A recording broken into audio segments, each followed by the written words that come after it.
Existem coisas que só acontecem em família, não é mesmo? É legal, você vai em algumas casas e tem algumas coisas assim que são bem características de família, de casa. Você já entrou numa casa que tem aquelas fotos bem antigas, redondinhas assim, das famílias? Quem tem em casa aí uma foto dessa, redondinha assim, da família assim? Bem antiga. A gente às vezes não tem mais cultivado as fotos, né? Mas tem coisa bem antiga assim das casas que vão nivelando a gente, que vão dando sinais de que, ó, isso aqui acontece lá em casa, isso aqui também acontece lá em casa. Por exemplo, quem aqui já ficou na janela gritando para alguém virar a antena para sintonizar um canal? Levanta a mão aí. Quem aqui já colocou um bombril na ponta da antena quando a antena veio para casa? Bombril na ponta da antena. Funciona, gente? Amém? Amém, igreja? Funciona. Isso só acontece nas melhores famílias, viu, gente? Só nas melhores famílias. Vou matar uma outra aqui, ó, uma outra. Quem já pegou um shampoo quando estava acabando, colocou água dentro para usar o restinho?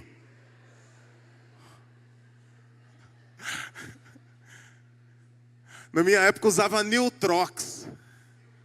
Quem usou Neutrox aí? Tudo cabelo duro, tudo cabelo duro. Ai, misericórdia. Massa de tomate. Quem lavou o copinho da massa de tomate para colocar no molho? Muito bem. Esse dia eu vi uma coisa muito engraçada. Restinho de sabonete. Que você pega um de uma cor, o outro de outro, e outro de outro, e junta e põe no mesmo lugar. Quem já fez isso aqui? Gente, vamos lá. Coragem, gente. Assuma. Quem tem pinguim em cima da geladeira? Ou já teve, ou já viu em algum lugar?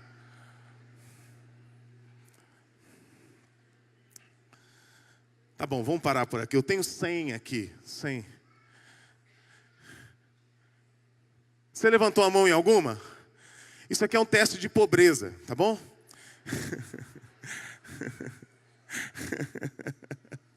Até nas melhores famílias. Gente, eu queria mostrar para vocês que existem algumas coisas que fazem parte da nossa vida. Elas acontecem, coisas boas, ruins. A família é um palco de emoções e de sentimentos muito valiosos, sabe? Muito importantes. Por exemplo, numa família, nós encontramos um nascimento, que é algo muito especial. Um casamento. A formatura dos filhos. Etapas que vão sendo vencidas. Chegada dos netos. A presença dos avós, os primos, família, mesa grande. Macarronada com frango no domingo. Coisas boas. Mas também a família é palco de momentos muito difíceis, não é mesmo? Tristezas. Como é duro a dor de um divórcio numa família. O estresse de um divórcio é comparado ao estresse de uma morte. Como é duro lidar com a orfandade, pessoas que talvez não tiveram o privilégio, a oportunidade de ter sua mamãe ou seu papai. Como é duro lidar com a família, com as perdas, não é mesmo? As perdas, aquelas que fazem parte de um ciclo natural da vida, mas aquelas também que são inesperadas, que nos surpreendem, como é difícil lidar com um mau relacionamento, uma briga, quando as pessoas param de se falar e de conversar, irmãos que não conversam, pais que não conversam com seus filhos e filhos com os pais. Como é difícil.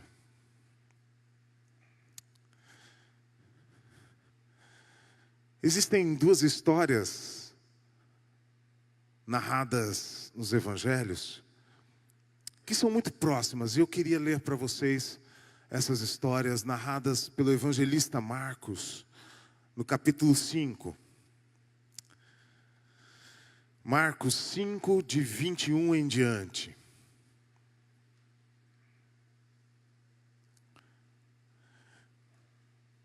Tendo Jesus voltado no barco, versículo 21, para o outro lado, afluiu para ele grande multidão, e ele estava junto do mar.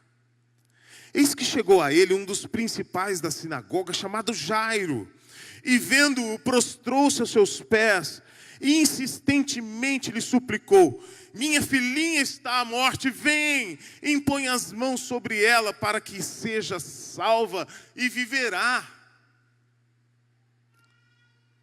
Jesus, o que ele fez? Foi com ele. Grande multidão o seguia, comprimindo-o. E aconteceu que certa mulher, que havia 12 anos, vinha sofrendo de uma hemorragia, e muito padecera à mão de vários médicos, tendo despendido tudo quanto possuía, sem contudo nada aproveitar, antes, pelo contrário, indo a pior. Tendo ouvido a fama de Jesus e vindo por trás dele, por entre a multidão, tocou-lhe a veste. Porque dizia: se eu apenas lhe tocar as vestes, ficarei curada. E logo se lhe estancou a hemorragia, e sentiu no corpo estar curada do seu flagelo. Jesus, reconhecendo imediatamente que dele saíra poder, virando-se no meio da multidão, perguntou: quem me tocou as vestes? Responderam-lhe os de seus discípulos: vês que a multidão te aperta e dizes: quem me tocou? Ele, porém, olhava ao redor para ver quem fizera isso. Então a mulher, atemorizada e tremendo, cônscia do que nela se operava, veio, prostrou-se diante dele e declarou-lhe toda a verdade. E ele lhe disse: filha, a tua fé te salvou. Vai-te em paz e fica livre do teu mal. Falava ele ainda quando chegaram alguns da casa do chefe da sinagoga, a quem disseram: tua filha já morreu. Por que ainda incomodas o mestre? Mas Jesus, sem acudir a tais palavras, disse ao chefe da sinagoga: não temas, crê somente. Contudo, não permitiu que alguém o acompanhasse, senão Pedro e os irmãos Tiago e João. Chegando à casa do chefe da sinagoga, viu Jesus o alvoroço e os que choravam e os que pranteavam muito. Ao entrar, lhes disse: por que estáis em alvoroço e chorais? A criança não está morta, mas dorme. E riam-se dele. Tendo ele, porém, mandado sair a todos, tomou o pai e a mãe da criança e os que vieram com ele, e entrou onde ela estava. tomando-a pela mão, disse: Talita cumi, que quer dizer: menina, eu te mando, levanta-te. Imediatamente a menina se levantou e pôs-se a andar, pois tinha 12 anos. Então ficaram sobremodo admirados. Mas Jesus ordenou-lhes expressamente que ninguém o soubesse, e mandou que dessem de comer a menina. Deus, lemos a tua palavra e ela é viva. E eu sei que o Senhor, através do teu Espírito, tem algo a nos dizer. Abra os nossos corações e olhos para ouvir tua voz e obedecer. Faz isso, Senhor. Em nome de Jesus. Amém. Primeira história. Há 13 anos atrás, um moço cheio de sonhos vai se casar. Ele já tem a noiva. Ele tem os planos. Ele está planejando a festa. Ele está planejando a lua de mel. Ele está planejando a sua casa. Ele quer ter a sua casa. Ele deseja ter filhos com a sua esposa. Ele tem um novo emprego. Ele vai ser contratado para ser um dos chefes da sinagoga. Ele vai cuidar das coisas cerimoniais do templo, das celebrações, da pureza que havia nos sacrifícios e em todo aquele ritual. Ele está cheio de expectativas, cheio de sonhos, cheio de novidades, casa nova, emprego novo, desejo de ter filhos, festa, casamento. Ele se casa, a festa é linda. O tempo de lua de mel maravilhoso.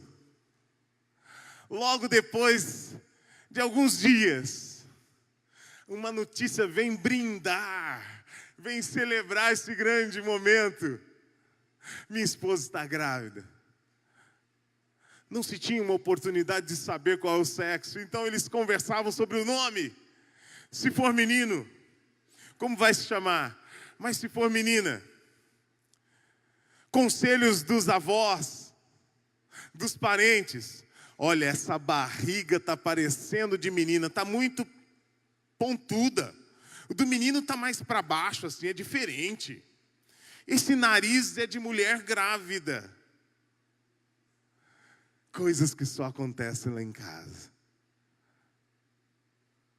Uma menina linda nasceu. Que alegria. A família é um palco de muitas coisas bacanas. Ali perto da casa, na vizinhança ali onde eles moravam, uma outra família com uma história bem diferente. A segunda história. Uma mulher é vítima de uma doença hemorrágica. E esse fluxo sanguíneo tinha uma carga social muito forte, uma carga espiritual horrível.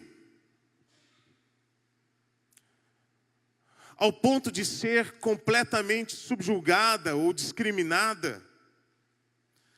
Ou viver num certo tipo de solidão, a pessoa que tinha essa hemorragia.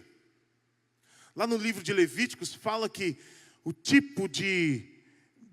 esse tipo de enfermidade excluía a pessoa. A cama que essa mulher deitara era uma cama que ninguém mais podia deitar nela. As roupas que ela usava tinham que ser queimadas. Não podiam ser usadas por outras pessoas. Essa pessoa tinha uma exclusão social porque a condição da hemorragia era uma condição de impureza. Portanto, em quem ela tocasse, se tornava impuro. Imaginem só quanta solidão. Imaginem só a mutilação. Uma mulher que poderia ser casada ou não, ou poderia desejar um casamento e agora não mais poderia tocar em homem algum, e nenhum homem poderia tocá-la porque estaria numa condição de impureza. Não poderia amamentar, porque essa criança ficaria numa condição de impureza.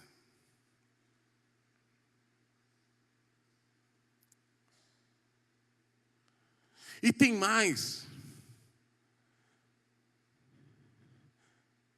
Depois de 7 dias, que o fluxo sanguíneo às vezes parava, ela tinha que se apresentar diante do sacerdote para fazer uma avaliação para ver se ela estava de novo em condições para poder ter um convívio social, participar dos cultos, das festas, das celebrações ou viver em família.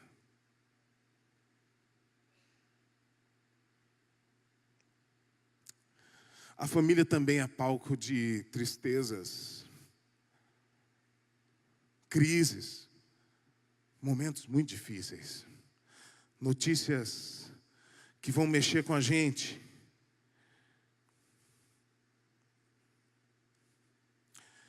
Sentimentos de solidão, de vergonha, de marginalização. É um sofrimento físico, é um sofrimento moral. É um sofrimento espiritual também.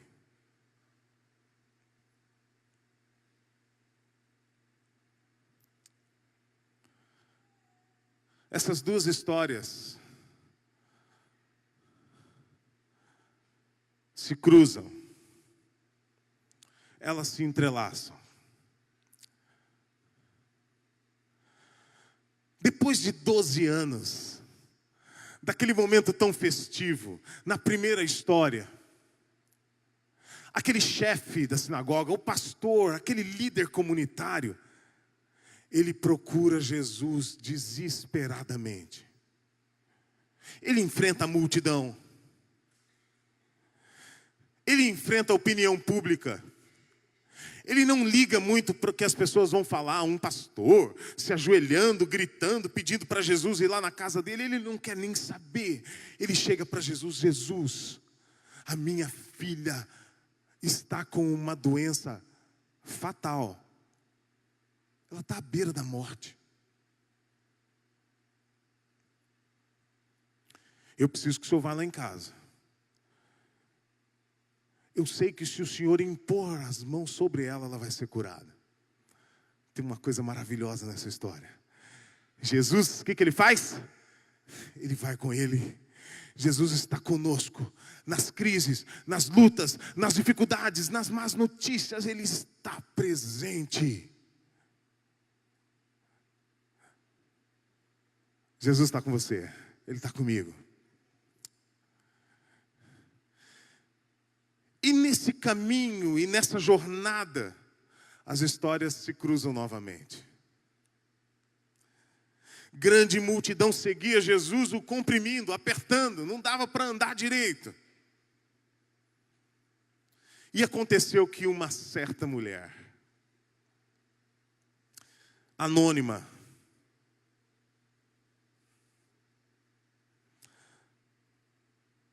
sofrendo há 12 anos, gastando todos os recursos e o dinheiro que ela tinha, vendendo, quem sabe, seus imóveis, indo para um outro país buscar um tratamento, tomando aqueles chás das suas avós, aquelas recomendações: faz isso, faz aquilo, coma isso, quem sabe você pode melhorar. Mas nada adiantou, nada adiantou. E o texto bíblico diz que ela só ia de mal a pior. Que tristeza, que dor. Os quadros agora parecem se cruzar e se inverter. Vejam só, essa mulher ouve falar de Jesus, da fama de Jesus, e ela bola um plano. Eu sei que Jesus tem andado pelas vilas, e Ele toca as pessoas, e as pessoas vão sendo curadas. Eu imagino, eu penso comigo que se eu apenas encostar a mão nas vestes dele, eu serei completamente curado. E ela planeja uma ação. E ela vence a multidão. E ela vence o preconceito. E ela vence as leis rígidas da religiosidade que a impediam de tocar em alguém, porque senão ela tornaria aquela pessoa impura. Mas aquela mulher toma uma decisão de tocar o único, a pessoa mais pura do universo, Jesus Cristo de Nazaré, o Filho de Deus. Glória ao nome do Senhor. Jesus faz uma pergunta estranha: quem me tocou? Aconteceu alguma coisa aqui? Alguém me tocou. Os discípulos tentaram responder: mestre, por que o senhor faz esse tipo de pergunta? Tem uma multidão te tocando, tem gente te esbarrando por todo lado e o senhor está perguntando quem me tocou? Eu acho muito esquisito mesmo esse tipo de pergunta que Jesus faz. Porque é alguém que pode curar pessoas, alguém que pode transformar pedras em pães, alguém que pode fazer qualquer coisa, alguém que criou o universo, alguém que fala para o cego, agora veja, alguém que fala para o paralítico, levanta e anda. Ele não pode descobrir quem é que o tocou.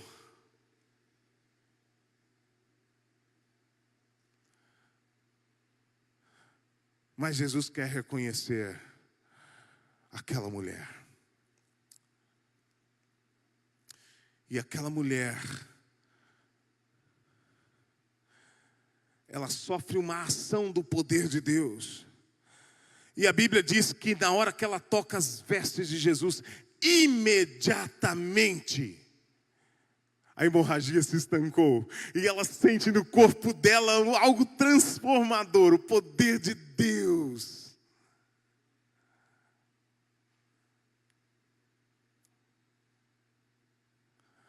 E ela se apresenta: fui eu que toquei. Fui eu que toquei. Sabe o que Jesus diz para ela? Filha, filha. Meus irmãos, o maior milagre que nós temos em Jesus, em Deus, é poder ser chamados de filhos dele. Não há maior milagre do que isso. De Deus nos colocar, tirar de uma condição de pecadores, de longe da sua presença, e sermos aproximados por causa do sangue de Cristo. Mas a todos quantos o receberam, deu-lhes o poder de serem feitos filhos de Deus, os que creem no seu nome. Eu e você, não importa em que situação estejamos, não importa o quão longe estejamos, Deus nos aproxima e nos dá uma identidade de seus filhos. Amém? Isso é maravilhoso. Filha, a tua fé te salvou. Vá em paz, fica livre do teu mal. Glória a Deus. E as histórias se cruzam de novo. Enquanto está acontecendo tudo isso, Jairo é um espectador. E as pessoas chegam para Jairo e falam: Jairo, não adianta mais incomodar o mestre. Esquece. Tua filha já morreu. Sabe o que Jesus responde?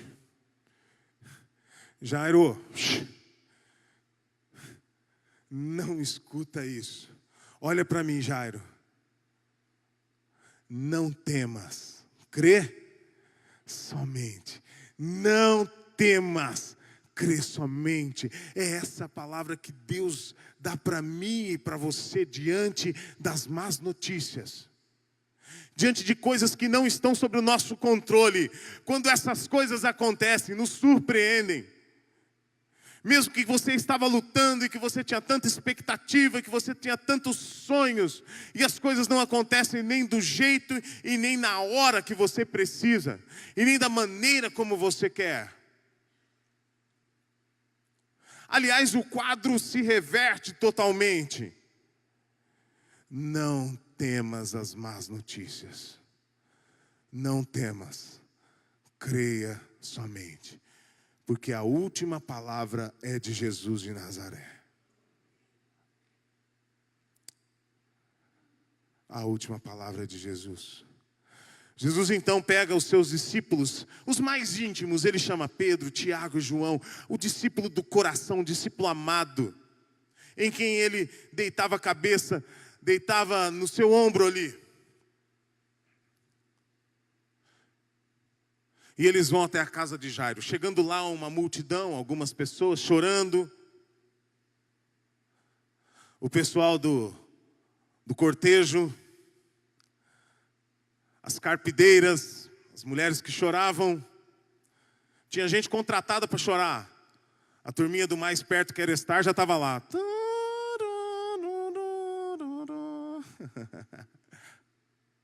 O clima feio, sinais de morte. E Jesus dá uma palavra para aquela situação. Ele fala assim: a menina não está morta, ela está dormindo.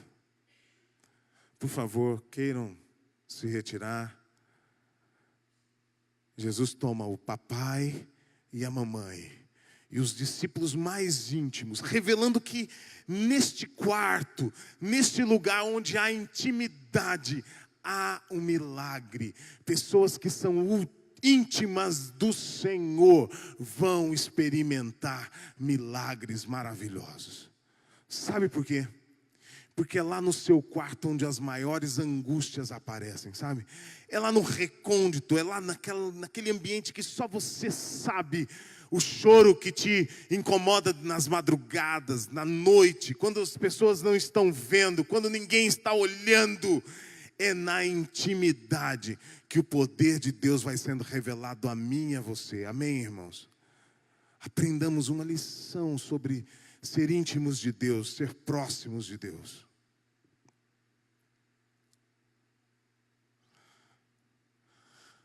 E tomando-a pela mão, Jesus diz àquela menina: Talita cumi, menina, levante-se depressa. E a menina se levantou, porque tinha 12 anos. De novo as histórias se cruzam. 12 anos lutando com uma enfermidade. 12 anos de vida ameaçada por uma doença fatal. E Jesus, pelo seu poder, é capaz de transformar essas histórias. E transformar hoje a minha vida e a sua vida. Eu creio no poder transformador de Jesus. O mesmo poder que ressuscitou Jesus Cristo dos mortos. Que é capaz de levantar a sua vida, levantar a minha vida. Mudar a nossa história. Há algumas lições espirituais. 3 lições. Primeira lição. Foi para lá, acabou de cair.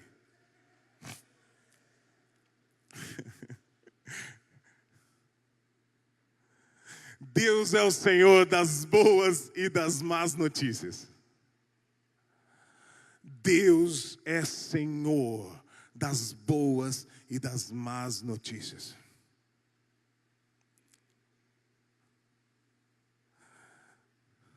Há tempo para todas as coisas. Há tempo de construir e há tempo de quebrar, de derrubar. Há tempo de plantar, há tempo de colher.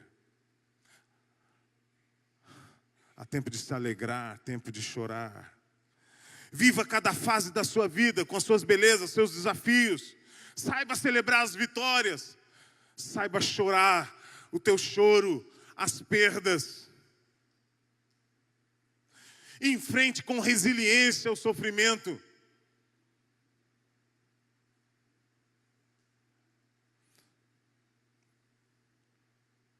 Às vezes nós não enxergamos as oportunidades no meio das crises.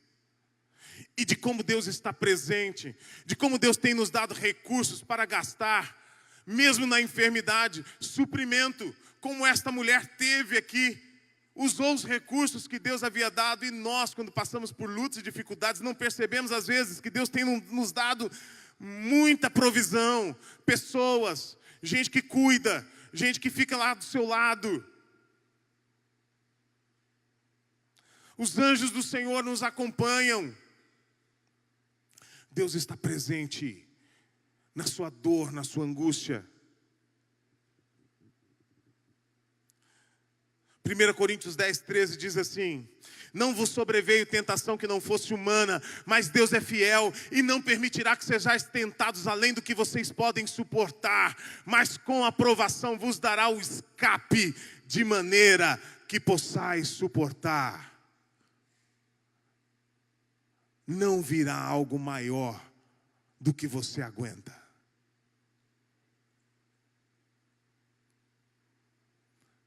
Porque não é para você aguentar. É para você colocar nas mãos dele. E ele vai tomar nas mãos como tomou nas mãos dessa menina. E transformou a morte em vida. Deus é Senhor das más notícias. Deus é Senhor de tudo. Dê glória a Ele quando as coisas estiverem bem. Dê glória a Ele quando as coisas estiverem mal. Deus é Senhor de todas as coisas. Amém, irmãos? Deus se compadece dos que o buscam com fé. Segunda lição, Deus se compadece dos que o buscam com fé. É interessante que essas duas histórias revelam esses personagens. Um nominal, que é o Jairo, e a outra anônima, que pode ser eu ou você. A postura é, os dois enfrentam multidões. Tem que um desafio, tem que buscar, procurar, achar, enfrentar o público. As duas histórias têm que enfrentar a opinião pública. Jairo, na sua posição, no seu status de sacerdote, de religioso, naquela condição, ajoelhado, prostrado, suplicando. E aquela mulher com todos os impedimentos religiosos que a impediam de que ela pudesse tocar em alguém. Ela vence todas essas barreiras. Suplica, os dois suplicam. Os dois se prostram, revelando humildade. Os dois sabem que, se Jesus for lá em casa e simplesmente impor as mãos sobre ela, ela será curada. Ela sabe que se apenas ela tocar nas vestes, não precisa nem ser nele, nas vestes dele, e ela poderia ser curada. A Bíblia diz, nos dois casos, imediatamente, a menina se levantou e começou a brincar como uma criança de 12 anos. E a hemorragia daquela mulher imediatamente foi estancada.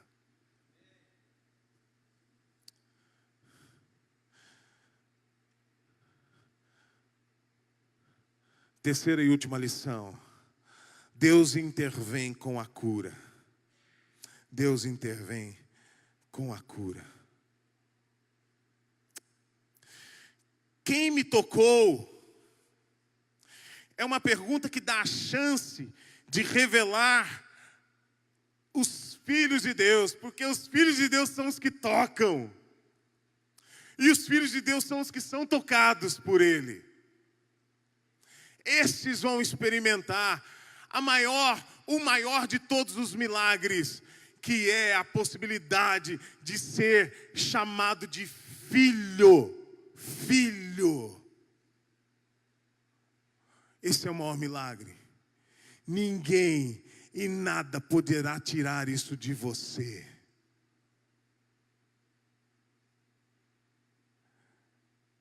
A salvação, o ser chamado filho de Deus por causa do sacrifício de Jesus. Esse é o maior milagre da minha vida e da sua vida. As coisas podem passar. Você pode perder tudo que você tem.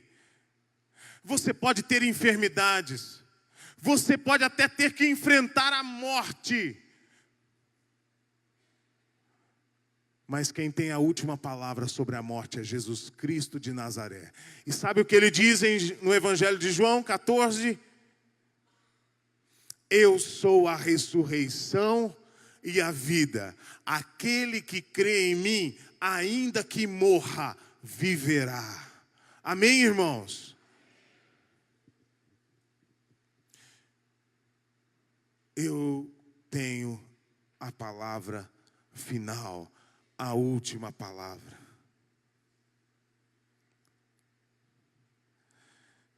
Deus intervém com a cura.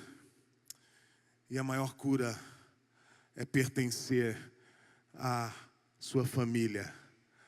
É pertencer à intimidade de poder ser chamado de filho de Deus.